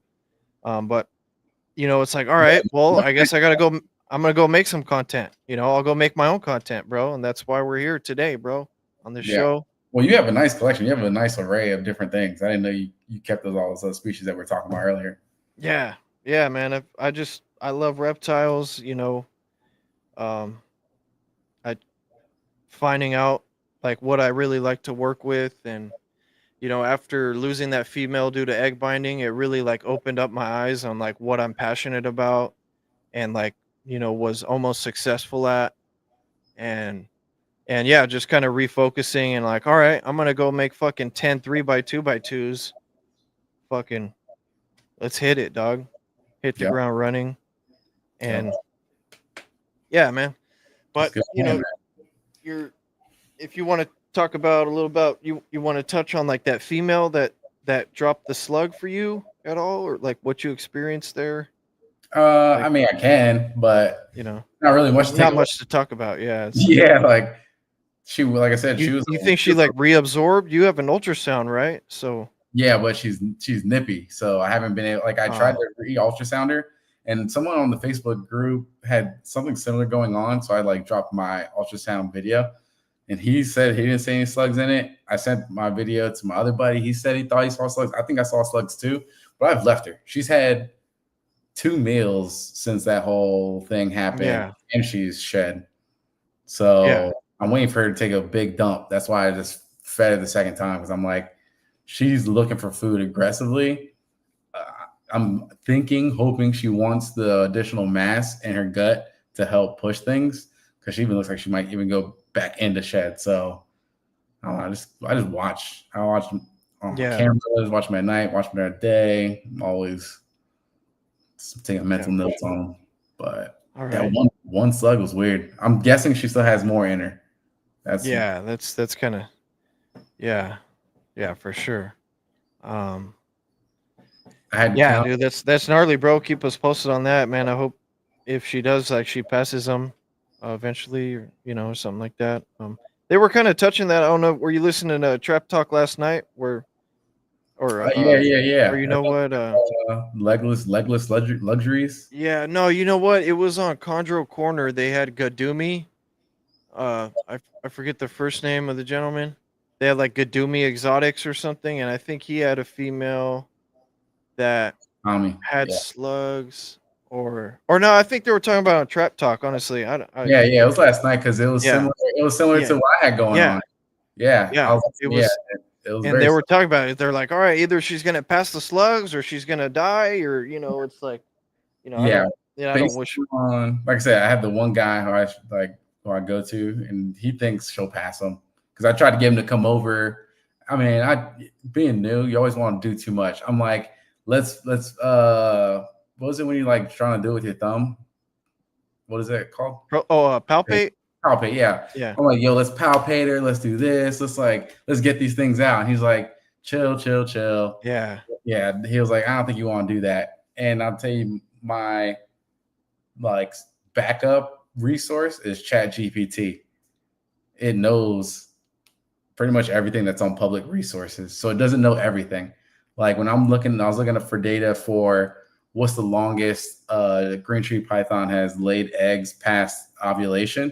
It only knows what's publicly documented. So I can have it in research mode, no scour the internet, but some things you have to have conversations with people, because it's not posted anywhere. So I was able to find, someone that had it like day 60, day 62, but public, maybe day 55, 57 is like tops.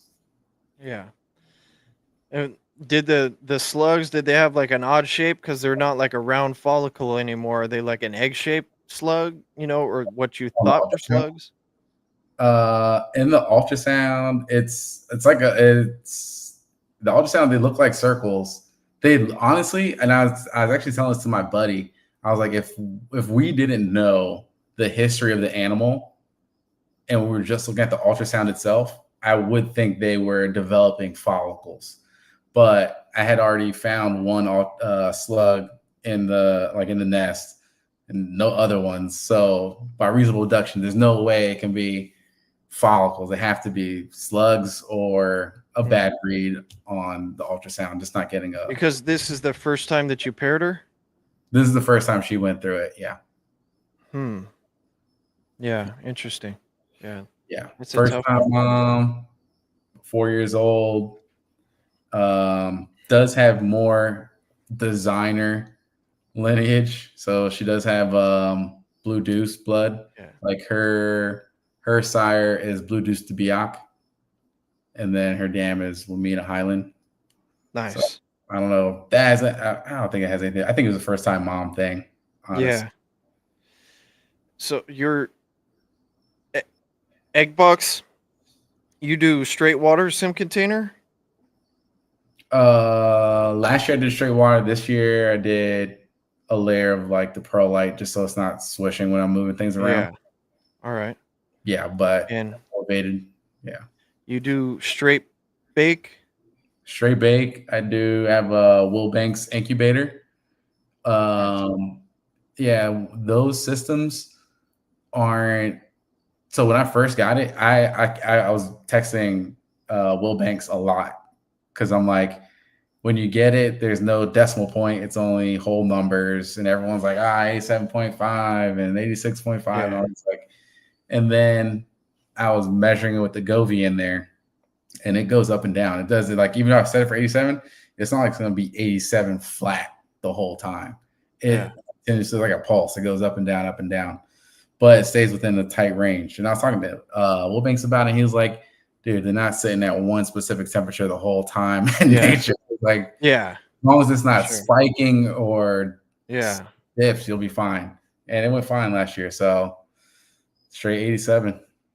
Nice. This year I did put, because I didn't have to even open my nest box at all because I created a little roof inside the egg box so that if there's any condensation that will drip down, there's like a plastic roof, it'll hit that. And if any condensation from the bottom of it accumulates because of the angle, it'll roll off the sides. So I haven't had to open the box at all. Nice. Yeah, that's dope, bro. Hell yeah. And like the second clutch you got, like how was that? It was the same female pretty much same thing. You just paired her up, she went off food, you got your ovulation. Yeah. And And I wasn't even expecting her. I honestly, because yeah. she wasn't my main focus. I have two other females that I really want to breed. I have that blue girl that was in the picture. Like that's Yeah. obviously the number one I want to breed. Than the other one. So the other girl, I was like, she's not going to go 2 years in a row. But yeah, that blue girl. Yeah, I've been trying to breed her. I've had her for about a year. Nice. No doubt. And these eggs, did you separate these eggs right here, like in the incubator, or are they still clustered up? I tried to, and I was able to get 3 separated, but then like those 3 that I separated was so hard, I gave up. I was like, nah, I'm putting this. Yeah. Yeah. So the other 12 are in a clump. Yeah, bro. I mean, it's better than freaking ripping them all apart and like, risking anything. I think you did the right thing. Absolutely. The guy that I talked to about everything, I think he had 14 that he left clustered. And he was like, dude, again, all you need is one person that's been doing this thing long enough. That's because you've been doing this thing 15 years.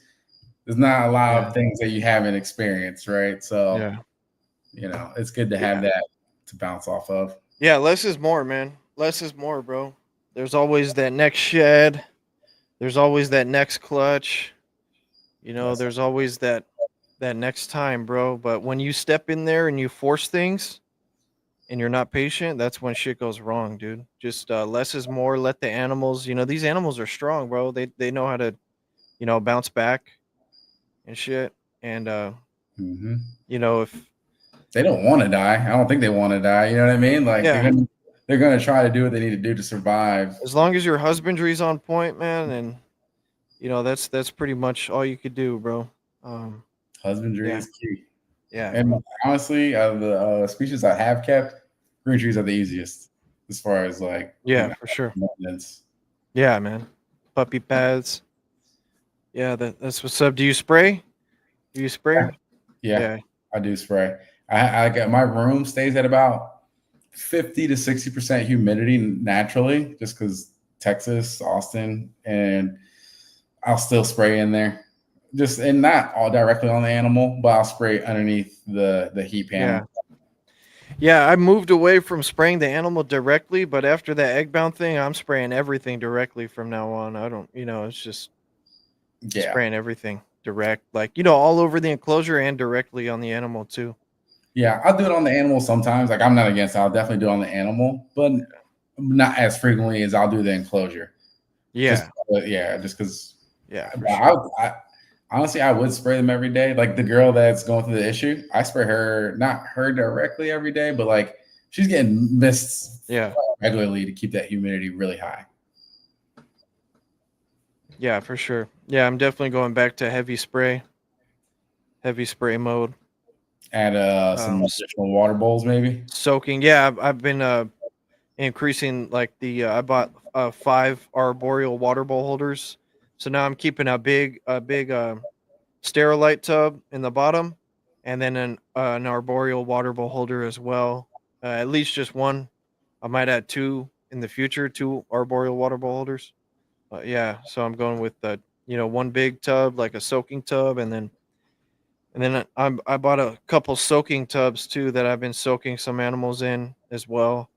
Just doing some soaks, getting my soak game cracking. I don't think there's anything wrong with it. Yeah, get them up. Yeah, man. Yeah, like I heard Marshall say recently on Trap Talk, it's like, when you soak a female like late term like that, like nothing bad can happen. Like the worst thing that can happen is she could lay the eggs in the water, and like, if that is one thing I would take back. The girl that didn't lay successfully on day 51, I soaked. I wouldn't. If I could go back, I wouldn't soak.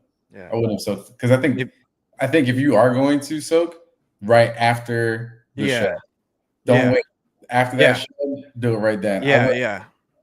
Like maybe once after the ovulation and then right after the pre-lay shed. Yeah. But after that shed, don't wait. I wouldn't wait weeks. I did, but I did it trying to stimulate because I was even at that point. I was like, even if she goes in the water, I'm okay with that. That's where I was at in the point. Like, day 51, have them in the water, just get them out, like whatever. But I think by me taking her out, taking her from out of the nest, might have caused her unnecessary stress, made her clench, whatever, that made her no longer feel comfortable enough to go through her steps. Could be. Yeah, that might have been like what was going. Like, I know, like my female, when she was in the next box, I like checked her a couple times. I checked she was underneath the hand towel, and I just like checked her a couple times. Like maybe if I didn't like check her, she would have laid. Maybe she got stressed out because I was checking her, and she just like went into stress mode. But it's like, how are you gonna know if she lays or not? It's like if I'm not checking on her, like fuck, dude, like because even if you had a camera in there, like you can't really see because it's underneath the towel.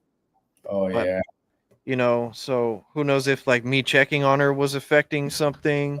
And I think it does because I was like the one that laid successfully, the 2 times she laid, right? One, she was in a separate room, barely saw her. Yeah. This now where she's at, she's in the room with all the other snakes.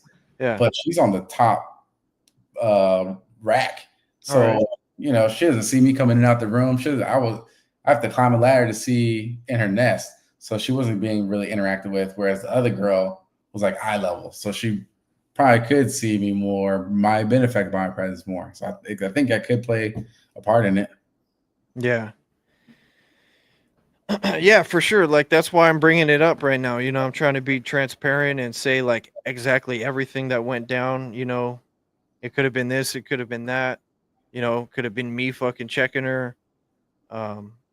Yeah. So, but like when I got to that point, I probably would have tried to soak her. Like had I known she was egg bound, I would have tried everything. Like at that point, I would have soaked her first. Yeah. I would have soaked her first. But you weren't. She had a perfect shed, and you weren't late. You weren't like I was on day 51. No. You know what I mean? Happened quick. Yeah, it happened quick, bro. Yeah, I don't know if there were any flags other than the bubbling on the side, like the physical side. Yeah, she was pretty swollen. Yeah, I don't know how else you could have caught that. It went quick. It went from her like coiled up to having contractions to like 5 days later she's pretty much like visibly egg bound, but I didn't like visibly know what being egg bound looked like. And that's just one thing you just gotta like, either Yeah. that's why I shared that on my podcast. So like now people know, oh look at, this might be what egg binding looks like. All right, cool. Thanks, Adrian. Take it for what it's worth. Um Mm-hmm. that's why I got this shit, bro. It's just to share because people say, "Oh yeah, the female went egg bound." Well, what does an egg bound look like, bro? Right. Like, Well, yeah. like I know, like MJ's had a video of his female, and he was, describing his egg binding um, procedure. He just went through it too. The first female that went this year for him went egg bound, and so Yeah. it happens. It happens. Yeah. And that's why, again, like when you were going through that, I just had my one buddy. He's like, he had it happen to him, and he was like, "Yo, you'll know because they swell up and Yeah. they'll constantly be moving and be in Yeah. constant comfort." So the Yeah. fact that my animal was never like that and constant Yeah. discomfort and all that settled me. Yeah. But the fact that so much time was going by without seeing her deposit anything, I was like, "Yo, what the Yeah. fuck is gonna happen?" Still, Yeah, we were talking about that the whole time. Like, I was there with you the whole time, bro, when you were going through it, and yeah, just letting you know what I saw in my female and how your female looked way better than mine did, and trying to reassure you and stuff like that. But sometimes you get that false hope. Sometimes you need to hear that straight dope, like because I had people telling me like, "Oh, it's fine, she's gonna lay any day now. I've had females, in the nest box forever. It's all good, she's gonna lay any day." And yeah, that wasn't that. I don't think, but it's not. I can't. The only person I can blame is myself, bro, and that's why. That's I why, don't bro. think We gotta talk. honestly, man, it's not a blame thing. It's like she had a perfect shed. Like if you Yeah. would have said her shed was fucked up, and then you think she was dehydrated, all right. You know Well, what I I'm mean? just trying to say, like, you can't hold these people responsible for Oh, no, something that you fucked up. You know what? That's what I mean. Like, I can't not like blame anybody. It's your Yeah. like I said earlier, it's your animals, your Yeah. decision. That's why I don't get advice from everybody. Yeah. Find a couple people you trust. Yeah.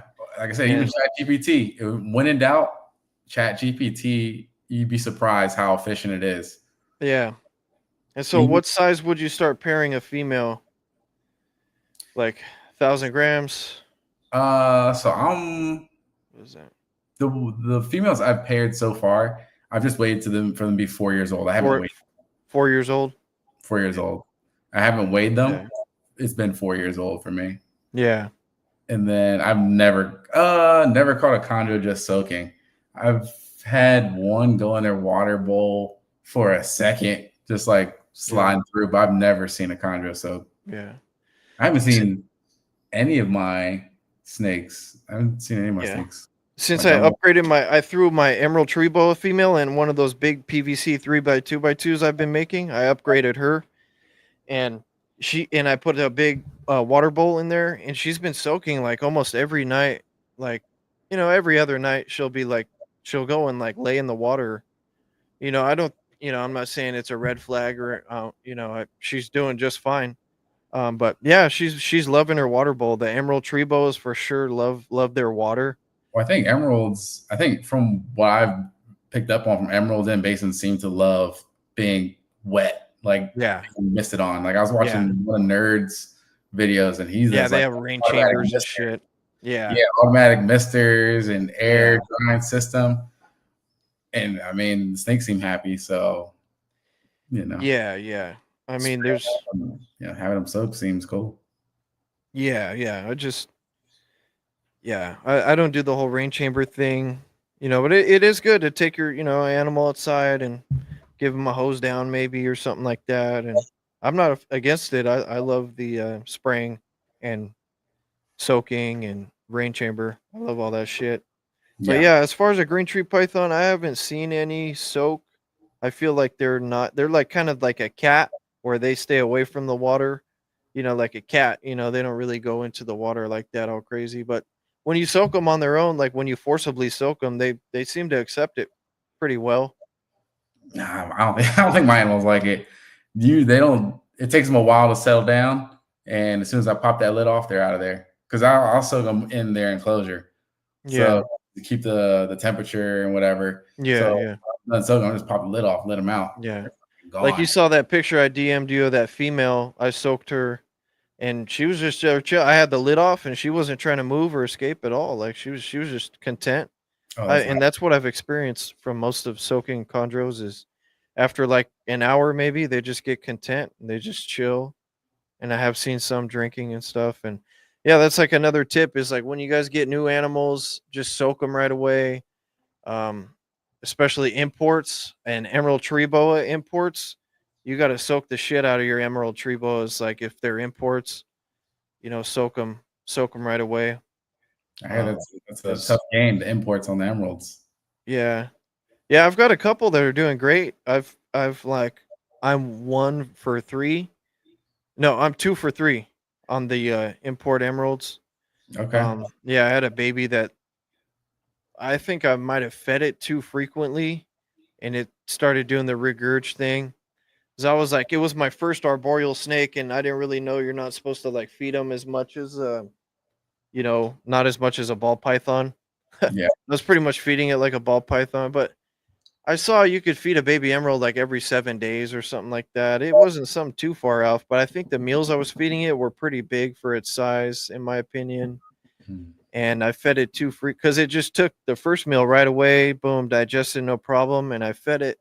I don't know if it was a second or third meal after that, and it regurged. And then after that, it was like on and off regurge, and then finally just stopped eating it, and then went down. But it was a tiny little baby, and the importer I got it from come to find out they're pretty shady people. And um yeah, it was like this importer in Florida, and they had a show in Cali at Pomona, a super show, and they left like a bunch of animals in the trash can, like some were even still alive. They just like threw all their animals in the trash can, and they got banned from the super show and maybe some other shows too. But there was like a lot of animals in a trash can that were found with their logo on it and everything. And some were still alive and stuff. So it was pretty sad. And that's like who I got my emerald from. Is like, damn, you Damn. know, just goes to show. And but yeah, so I got some other ones, and they're doing great. They're doing great. I got a sick female. I only paid like $300 for her, and she's just like a monster, dude. I love her. She's How been big doing is she? great. She's not like full grown. She's big. Oh, like a Uh, juvenile, like getting to adult. Okay. Like a Yeah, no, she's definitely more like sub-adult, like adult, but like, MJ's Emerald Tree Bows, they are massive, they're emerald huge. are Like, huge. Yeah. They're but she's like, yeah, it's hard to explain, but she's definitely like 1,000 grams or more, I'd say. She's getting up there. But yeah, it's a trip, bro, because you see those big females and it's like, damn, dude, like, and that's why you gotta feed them like these emerald tree boas. You gotta feed them. Mhm. And like I got kind of gun shy with the emeralds because like I don't want to pound them with food too hard. I'm kind of doing the low and slow thing because I Smart. just I don't want to like run into that issue again. But Yeah, I think it goes well, the way I feed is one, I write on all my, like when I feed them, I have a marker, like a dry eraser marker. I just put the date on when I fed them. And then if they poop after that date, I put a P next to that date. And okay. most of my animals, I go based off of their movement. If they don't move a lot, I'm not going to feed them a lot. So it's usually Yeah. don't get fed that much. And then if I don't see a P next to like 2 dates, they're not getting fed. So Yeah. they kind of choose when they eat, you know. Dropping gems, bro. That's a great tip, dude. I love that. I think I'm gonna use that. Yeah, bro. Because Yeah, it's quick and yeah. easy. And the thing is, like, some people keep track, like every time you feed. I don't even know every time I feed. I mean, the last 3 Yeah. times I fed. So it's a Yeah, month. man. Yeah, recently I've been getting swamped. My feeding, like my feed tracking has kind of been thrown off. But in your head, okay, I fed you, you know. Kinda, but then Yeah, you're like, "Damn, was that Tuesday? Was that yeah, Sunday?" And then the days go away, and then they yeah, get further away, and you're like, "Fuck, now I don't even remember." yeah. And there's no Then you lump. got that female, you're just like, all right, you can get another one. Fuck it, Yeah, bro. yeah, Take yeah. another one. Hell Ball yeah. python style, full ball python. Right. Yeah. Yeah, I A love little it, bro. marker, dry erase. Even Yeah, for my yearlings, I do that. Do it for all of them. yeah, bro. Do you have any imports? Uh, I'm guessing my Biak was probably farm bred. I got my first chondro. I wanted one so bad, and when I was buying them, it was midsummer, so I couldn't get any deliveries. So I went to my local reptile store, got one of the two animals they had. It was a red Biak. I'm pretty sure because I took her to the vet and she had some type of parasite, so I had to get fecal done and inject something in her mouth. I'm pretty sure she was imported. That's And it. you still have her? Yeah. Oh, okay. Oh yeah. Fucking big. I paired her. She's Yeah. I saw one lock. She's doing the thing now that the girl that went earlier this year did, where she's cruising a lot right now. Even after she eats, she's still cruising. Yeah. So I take that as a sign of developing. So I tried the other males, only one male locked. And then he didn't lock with her anymore. So he might have did the one-time deal, or I might have missed it because I was waiting for a different male to shed because I wanted a different male first. Put him in there after he shed, didn't do shit. He just wasn't feeling it. Didn't run, just didn't care. So And what substrate are you using for your enclosures? just pads. Puppy pads? All right. Cool. Yeah. I think just absorb. I don't even know if they're puppy pads. I think they're just absorbent pads. Yeah. Yeah. Yeah, I like somehow the Dollar Tree right here, they have like unscented puppy pads, I guess. I guess that they don't have any scent on them, which is cool. They're pretty cheap. For me, I'll put anything on the bottom of it. I just use the dog pads because they're convenient. But for me, I just don't want anything landing on the plastic because that's what I don't want absorbed. Because like I don't want anything absorbing into the plastics. So like even my tubs, I try to put like little pads because that plastic stops it from seeping in to the tub itself. Yeah, yeah. And I've been thinking about going like to newspaper, and Marshall Mendez, he does like newspaper or maybe he does butcher block paper or what, or butcher paper, but I think the butcher paper would be better because it's like wax. yeah. You just don't want it landing on like because newspaper probably got to be thick as fuck, so the piss doesn't get through. Yeah. I could get like newspaper for free, pretty much.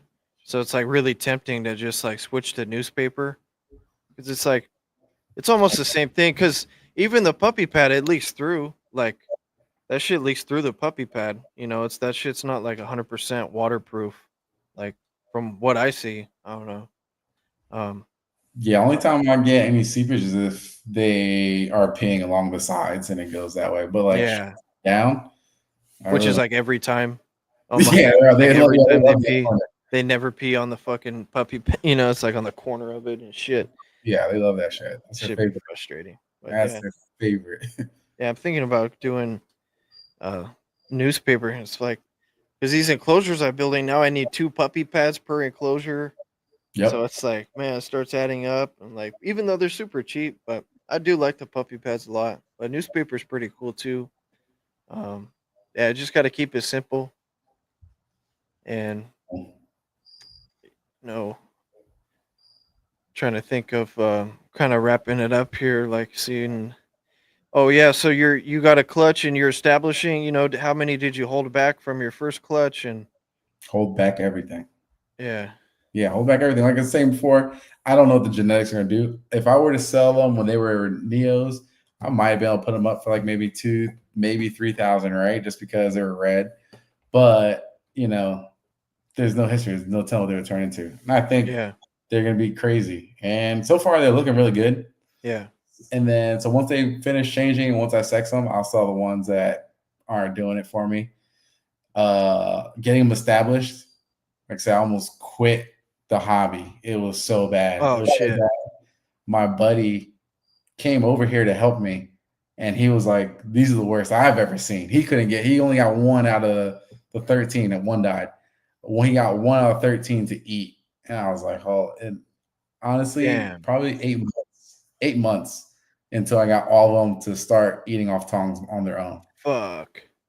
That's insane, bro. Even till this Damn. day, over a year old, I have one. I'll give it, and it's eating small mice. I'll give it a small mouse, will not take it. I tap it on some quail feathers and put the same mouse right back. Damn. Still to Yeah, this. that's insane, bro. Like I got a diamond python and like it will not touch an ASF, bro. Like so if I put an ASF in there, it will not touch it, not touch it. Boom, you drop a rat pinky immediately. Boom, tags it. It's What like is that? like Yeah, what the fuck is the difference, bro? Like it's a rat. Like a rat is a rat, bro. Like one just smells way nastier and that's why you like it. You know, rat like the ASF smell like shampoo and fucking, like like but the rat, they're both live and um that's so weird. but You yeah, think bro. you think like it looks the same. Like You only want the nasty pet shop rat. You don't want my nice clean desert field mouse. Like what's up with that, bro? Like and it was still like, oh, so I'll have some animals that come in like that. They're stuck on like rats or mice, and I try to convert them over. And usually after like the second or third meal, okay, they'll start to take, the desert field mouse. But dude, this one, it's been like I've fed it like 20 meals already, bro, and it it's all it touches, dude. It won't touch an ASF, man. I'm like, do you want everything on ASFs? Is that yeah, your yeah, because that's all I got. That's oh that's that's all I, your breed? yeah, that's all Okay. I work with. It's Okay. like, Yeah, the good shit, like what you want what they should eat. Yeah. yeah, bro. But yeah, it took forever for me to get these animals to eat. It was honestly, I think even at 8 months old, I think I was assist feeding one of them. Like, Yeah.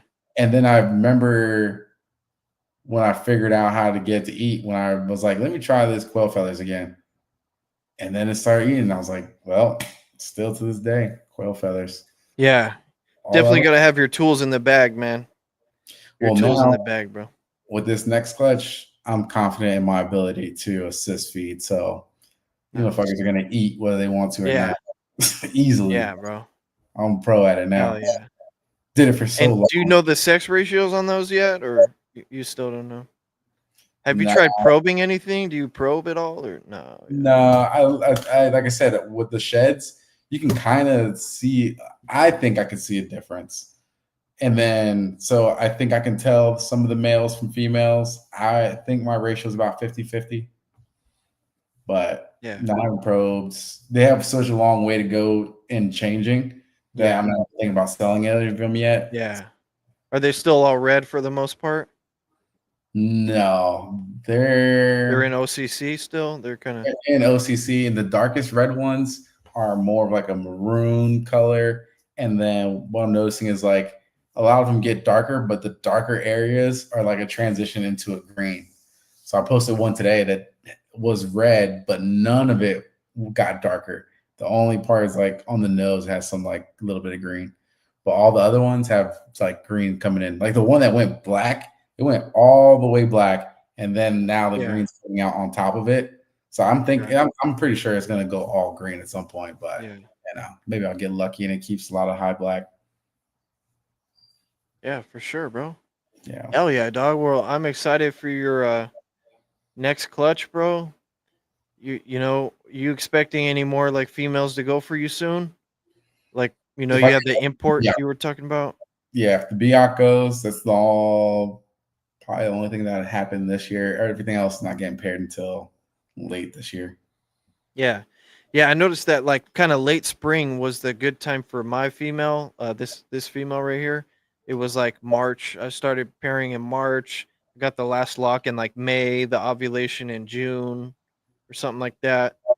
So that late spring is like cuz you hear a lot of people pair in fall and it's just the way like my stuff worked out. I just started pairing in the late spring or early spring. Maybe you could say late winter, early spring. I don't know. March is like early spring. Yeah, early spring was the time for me. Yeah, I think what helped with mine. I don't know if it helped or not, but what I did in both these girls, 2 out of the 3 girls I was pairing the past couple months of this year that ovulated, is I took them off food for like month and a half, 2 months towards the end of the year when I chilled, and then gave them a big meal as their first meal coming back, like a huge one. And I think that might also help play a part from the winter to, okay, it's spring, more food availability. Yeah, My kids can eat when I have these there you babies. go.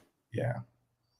And I'm gonna show this thumbnail again one more time. So can you go over this is the pairing that you have in the incubator right now? No, I wish. Oh, That's my blue girl, and that's the male of the clutch from last year. okay. So this same girl is the one that laid the clutch this year? No. This Oh, girl has never laid a clutch. This girl oh, is my prize joy. She's okay. like the high blue one. Yeah. All right. She's never done anything. That male is the male for my animals from last year, the 1-year-old animal, Okay, but not the ones for this year. not the ones from this year. The So ones from can you just go over that pairing again so everyone knows what you got coming? I mean, even though you're probably gonna hold everything back, but yeah. um, So the male is a Patrick Holmes male, the Crook times Kink. So Crook, he thinks is a calico male, but he doesn't have a history on it because the way he procured that animal, it was like someone's girlfriend who ended up getting tied up in something and she had to liquidate it. So there was no paperwork or documentation. But my male, his name's Bandit. He's super dope. A lot of black. Sides have some nice blue that's been coming through. Has some yeah, yellow on the dorsal. His neck is like yellow. It's a really nice animal. Really nice animal. yeah. I kind of saw him a little bit on your page before the show. Yeah, he's Yeah, real dope. So I'm excited because he's the male that's replacing the one that's in the thumbnail, and then the female is the same female, and yeah, she is her sire was a red cyclops to yellow maruki, and then her dam was a Jayapura. So she's 3 localities. He might be designer to be well, he's definitely yeah, but so yeah, this could be even better yeah. than Hell yeah, bro. this clutch. So we'll see. Fingers Yeah, crossed. Still yeah. not Fire over pairing. it. It's, Yeah, man. Yeah, bro. Good luck with that clutch, bro. Hope they get established for you. Well, hope they go the distance, bro. It's been great talking to you, Nick, getting to know you more, man. Definitely got a better understanding where you're at now and shit, and what kind of dude you are, bro. So it's dope, man. And I feel like a lot of viewers will as well. And yeah, man. If you have any closing thoughts, bro, or anything you want to say, any advice or um whatever you want to say, bro. cool. Nah, I Yeah, appreciate you having me on. No, yeah, it's kind of last minute. It's a backup, but yeah, hey, for sure. appreciate the ask, Hopefully it's helps a little bit. Like I said, podcast is what helped me in my chondro journey. So hopefully someone gets some value from this. I'm Country Yeah, Pythons on Instagram. So, if people have questions, feel free to reach out and, share a little bit of insight that I have. Again, I've only been doing it for 2 years. So just like yourself, like, I yeah, don't think you have to put the disclaimer, but it's nice that you do. Like, hey, I don't know everything. I'm just trying to figure it out, but I'll share what I do know. And if it helps someone else do what they're trying to do, then great. yeah, man. Yeah, I just kind of been hearing a lot about like people trying to give advice and when they haven't even produced anything. And I say all the time, I haven't even produced a snake yet, bro. I finally just got my. Clutch of ball pythons. So Congrats. That's huge. yeah, I mean, I'm super transparent. I'm not trying to come in here like I'm some professional dude telling you exactly how to do it. No, that's the complete opposite of what this podcast is about. And that's just why I got to keep throwing it out there because I'm not trying to steer people the wrong way. Um, and I feel like this was a high. That being said, I think this was a high level discussion, bro. It was a great discussion tonight, man. I think we went over a lot of good stuff that like new keepers would be happy to hear. And I think it was a good discussion, man. So thank you. If you want to chill backstage real quick, and I'll end the show. And appreciate you, Nick. Yeah, cool. Appreciate it. All right, everyone. Thanks for tapping in with that discussion with Nick. We're going to go ahead and roll the outro, and hope you guys tune into the next one. We'll see you in a couple weeks here, the West Coast Wednesdays podcast. I'm your boy Adrian. Another green tree python deep dive for you guys. Thanks for watching. Thanks for everyone who tapped into the live chats. Big Santos, homie, appreciate you. All you guys are appreciated, man. Treat each other with respect, bro, and treat your animals good. You can't go wrong.